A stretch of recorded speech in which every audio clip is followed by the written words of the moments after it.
ఈ ఎన్నికలు మీ ఎన్నికలు. అన్ని ఎన్నికలు వేర్వేరే కారణాలకు ఉంటాయి. ఈ ఎన్నికలో మీకోసం ఉంది. మీ బిడ్డల భవిష్యం రూపించాలంటే మాన్య నరేంద్ర మోదీ గారు మూడోసారి ప్రధానమంత్రి కావాలా?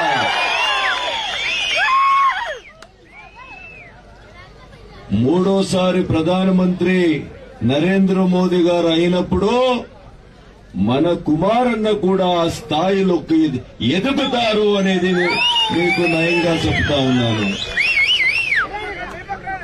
ఆయన అక్కడ ఉన్నప్పుడు మీరంతా నన్ను ఎన్నిక చేసి నన్ను పంపిస్తే లోకసభకి ఆయనతో పాటు చేరుకొని మన బాగేపల్లితో సహా శాశ్వతమైన నీరావరి యోజనని తీసుకొస్తాను అని ప్రతిజ్ఞ చేసి చెబుతా ఉన్నాను. సంతోషమా? సంతోషమా? నేను మా చిక్బళ్ళాపూర్కి చెరువులు నిండించాను. మీరు బాగేపల్లిలో నిండించారా? ఎందుకని అడగాలి కదా మీరు. ఓట్లు టక ఓట్లు వేసేస్తారు. ఓట్లు తీసుకున్న తర్వాత మీ పని చేయాలా, మీ సేవ చేయాలా?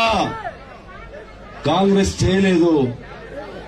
మేము మా బీజేపీ ప్రభుత్వం వచ్చినప్పుడు బాగేపల్లికి కూడా నేను 150 కోట్లు డబ్బులు నీళ్లు చెరువులోకి ఇచ్చేదానికి ఇచ్చినాము. అవునా కదా? అవునా కాదా? కుమారన్న మీ చేలూరు తాలూకు ఘోషణ చేస్తే నేను దాన్ని మంత్రిగా దాన్ని అమలు చేసి తహసీల్దార్ కచేరీని నేను ఓపెన్ చేశాను.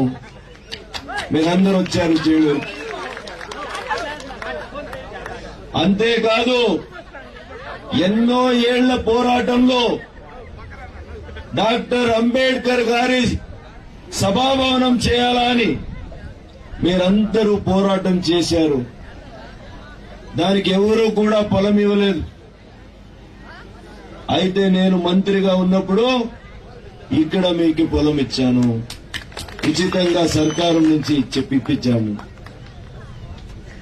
ಹಾಗಾಗಿ ಬಂಧುಗಳೇ,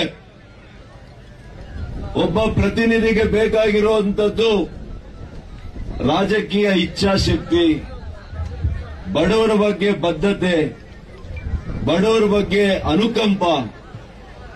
ಇದೆಲ್ಲ ಇದ್ದಿದ್ರಿಂದಾನೇ